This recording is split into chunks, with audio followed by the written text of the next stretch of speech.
Hatred towards my country was at an all-time high.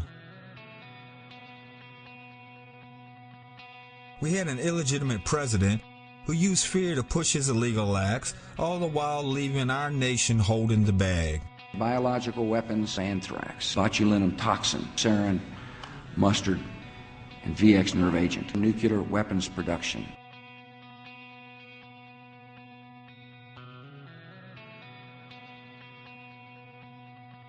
He had shredded our Constitution while flipping his nose at the rest of the world. He had ran our economy in the ground while all of his friends got richer. This is an impressive crowd, the haves and the have-mores. Some people call you the elite. I call you my base. Yes, this man was merely a puppet for the international business cartels, but the world viewed him as the poster child for every American citizen and held us responsible for his actions. He joked and chuckled at all the torture and deaths of the innocents at his hands. Those weapons of mass destruction got to be somewhere. Most of us, as well as the rest of the world, were ready to see this man go. And then came Obama, the man who fooled the world.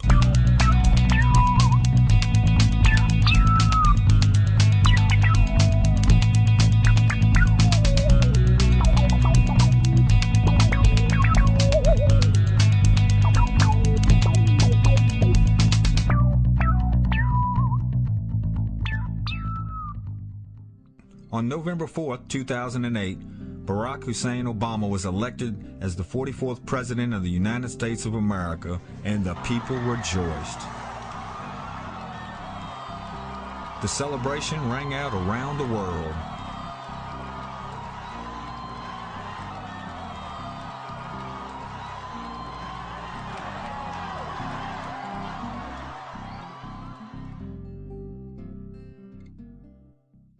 I, Barack Hussein Obama, I, do solemnly swear. I, Barack Hussein Obama, do solemnly swear. That I will execute the office of President to the United States faithfully. That I will execute the office of President of the United States. The office of President of the United States faithfully. And will, to the best of my ability. And will, to the best of my ability. Preserve, protect, and defend the Constitution of the United States. Preserve, protect, and defend the Constitution of the United States. So help you God. So help me God. Congratulations, Mr. President. All the best wishes.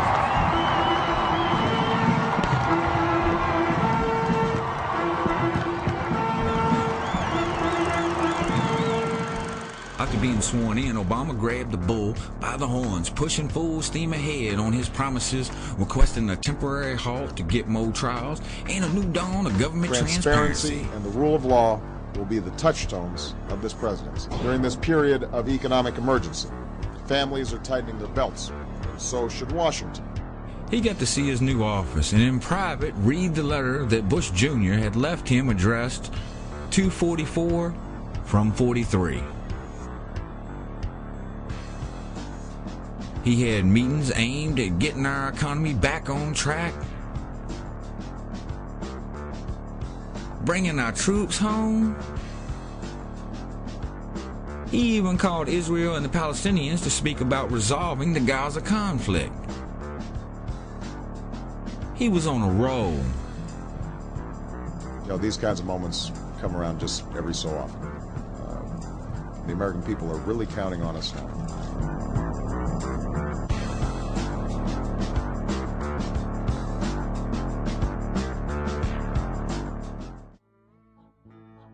The next day, Obama elected to say his oath again because of the previous day's slip-up. White House counsel Greg Craig called it an abundance of caution. He then signed some executive orders, one being Executive Order 13490, Ethics Commitments by the Executive Branch Personnel. Lobbyist gift ban, revolving door bans on lobbyists entering and leaving positions in our government, closing the ancestral revolving door between the big business and government sounds like a really good idea to me. I mean, this guy's on it. The very next day, he signs the executive order to close Gitmo within 12 months. First executive order that we are signing by the authority vested in me as President of the President by the Constitution and the laws of the United States of America in order to effect the appropriate disposition of individuals currently detained by the Department of Defense at Guantanamo, and promptly to close the detention facility at Guantanamo consistent with the national security and foreign policy interests of the United States and the interests of justice, I hereby order. And we then provide the process whereby Guantanamo will be closed no later than 1 year from now. We will be, is there a separate executive order, Greg, with respect to how we're going to dispose of the detainees? Is that written? Set up a process. We will be setting up a process whereby this is going to be taking place. The individuals who are standing behind me represent flag officers who came to both Joe and myself and all the candidates and made a passionate plea that we restore the standards of due process and the core constitutional values that have made this country great, even in the midst of war, even in dealing with terrorism. They made an extraordinary impression on me. They are outstanding Americans who have fought and defended this country, and for them to fight on behalf of our constitutional ideals and values, I think, is exceptional. So I wanted to make sure that they were here to witness the signing of this executive order.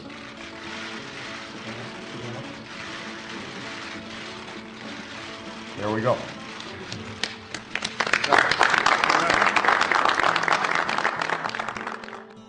He went on to sign the American Recovery and Reinvestment Act of 2009, in which he said there would be no benchmarks. Launched his health care campaign.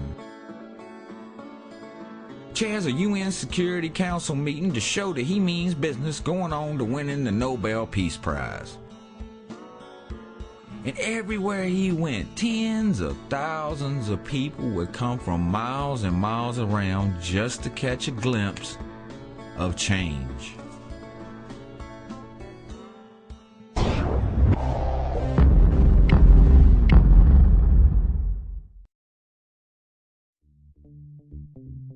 Today, as the presidential election is approaching rapidly, the country seems a lot different than what was promised 3.5 years ago. Obama's approval decline paints the picture of broken promises. He dropped from his 70% approval rating in his first 3 months to 44.4% at the end of his third year. Gitmo is still open and operational 3 years after his executive order to close it. Heck, they even just recently finished building a $750,000 taxpayer soccer field there. He had campaigned on transparency of government and the protection of privacy for all U.S. citizens, but we've watched a different story unfold over the last few years as he has extended the Patriot Act twice. President Barack Obama has signed a one-year extension of several provisions in the nation's main counterterrorism law, the Patriot Act. They would have expired on Sunday. They authorized court-approved roving wiretaps to permit phone surveillance. They also allowed the seizure of records and property in anti-terror investigation. He signed the National Defense Authorization Act of 2012, which allows for the indefinite detention of U.S. citizens. 10 years after 9/11, in the wake of the demise of Osama bin Laden, the only leader that al-Qaeda has ever known, and we're passing a provision that would codify the indefinite detention without trial of suspected enemies of the state. And that includes, as you mentioned, American citizens apprehended here on U.S. soil. We have not codified indefinite detention without trial since the McCarthy era. That's how extreme this is. He said he did it with reservations, adding a signing statement that he has the power to detain Americans, but claims he won't.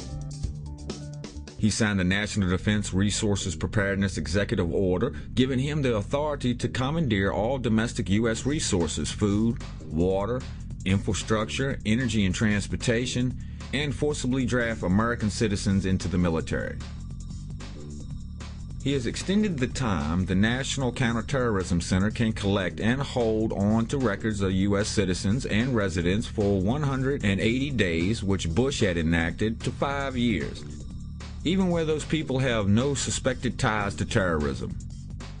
He signed Bill H.R. 347, which gives a whole new meaning to the term free speech zone, as there will be none near what the government deems restricted buildings or grounds, disrupt the orderly conduct, basically protest, of government business or official functions. This would include events like the RNC, the DNC, or other gatherings where people would want to use their First Amendment right to voice their discontentment to the people they're discontent with.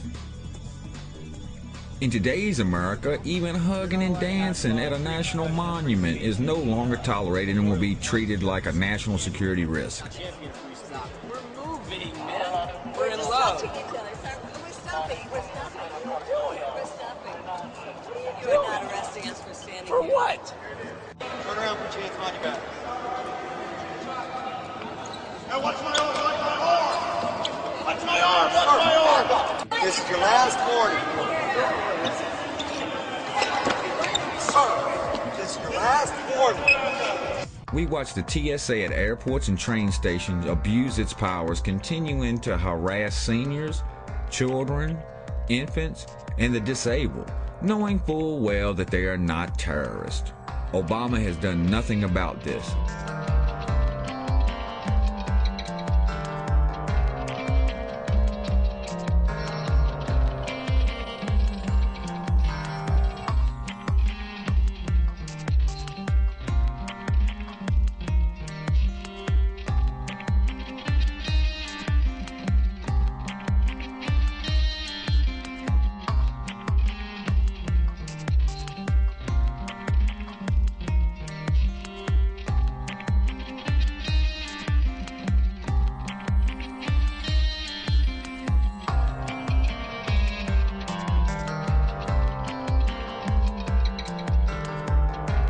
We've also watched how he reacts to national disasters like the BP oil spill.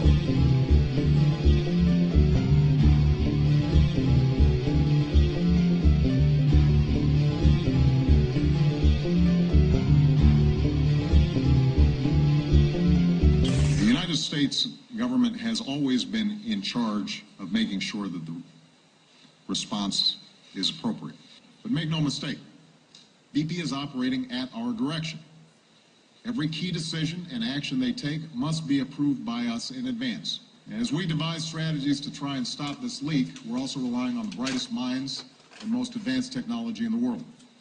We're relying on a team of scientists and engineers from our own national laboratories and from many other nations, a team led by our Energy Secretary and Nobel Prize-winning physicist, Stephen Chu.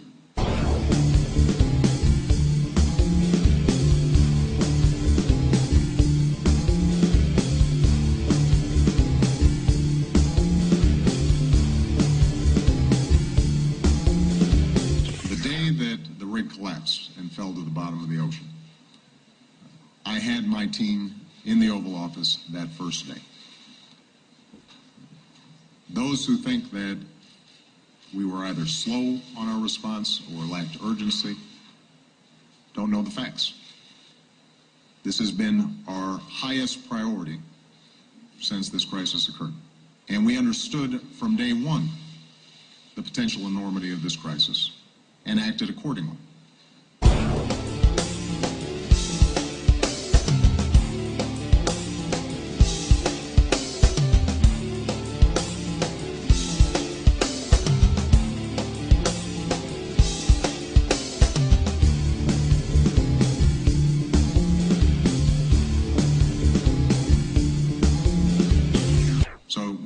To the moment this crisis occurred, moving forward, this entire White House and this entire federal government has been singularly focused on how do we stop the leak and how do we prevent and mitigate the damage to our coastlines.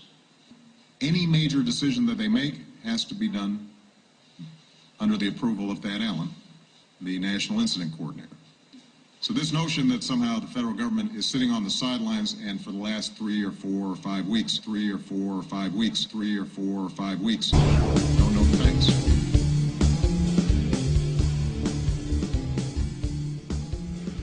We watched Obama give away our money to companies like Solyndra Solar, a big Obama campaign donor, who turned around and went bankrupt after getting over $500 million.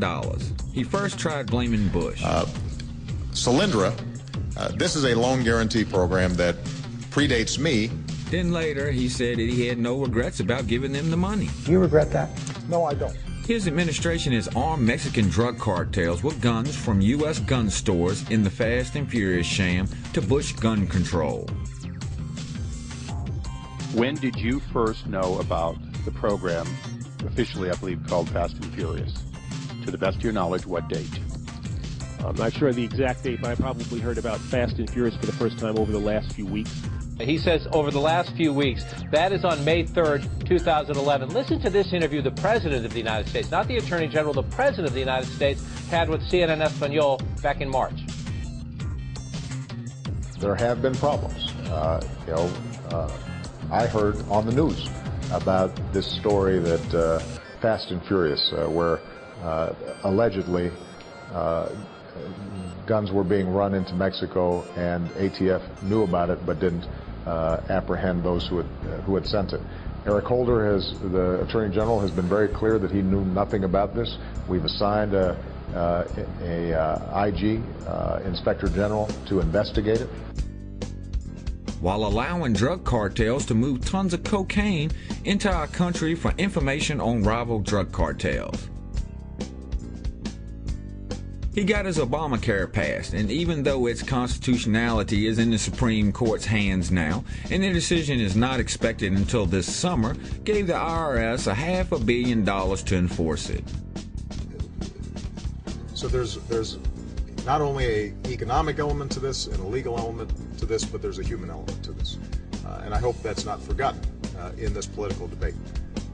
Ultimately, I'm confident that the Supreme Court will not take what would be an unprecedented, extraordinary step of overturning a law that was passed by a strong majority of a democratically elected Congress. Many federal district judges have already ruled that Congress has no authority to force Americans to buy a particular product such as health care. Obama has claimed to have directed the assassination of Osama bin Laden, who had been reportedly dead years before, but won't show a shred of evidence that he's dead. You will not see bin Laden walking on this earth again. And with that, the White House says the world will just have to take their word for it. Keep in mind that we are absolutely certain this was him. We've done DNA sampling and testing. And so there is no doubt that we killed Osama bin Laden. It is important for us to make sure that very graphic photos of somebody who was shot in the head are not floating around as an incitement to additional violence, as a propaganda tool. That's not who we are. His administration has supported revolutions in other countries, which led to military rule, the killing of a once ally, Muammar Gaddafi,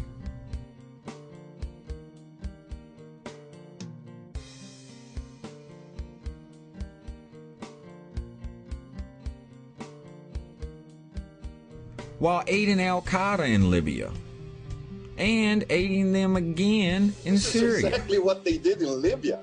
Don't forget that liberated Libya is now a country run by militias. 250 at least in Misrata, and I would say at least 40 or 50 in Tripoli itself. And the military commander of Tripoli is a former Al-Qaeda asset. They've been working together since, at least for the past 10 months at least in Libya, and for the past 3 or 4 months at least in Syria as well. It's the same modus operandi. But I guess since the Obama administration declared that the war on terror was over and that we had won, Al-Qaeda must be on our side now. Well, the war against sick people still continues, even though Obama and his administration had said, when it comes to medical marijuana, I have more of a practical view than anything else. I mean, my attitude is that if it's an issue of doctors prescribing medical marijuana as a treatment for glaucoma or as a cancer treatment, I think that should be appropriate, because there really is no difference between that and a doctor prescribing morphine or anything else. Well, what the president said during the campaign, you'll be surprised to know, will be consistent with what we'll be doing here in law enforcement. He was my boss during the campaign. He is formally and technically and by law my boss now. And so what he said during the campaign is now American policy. But this is what they have done since then.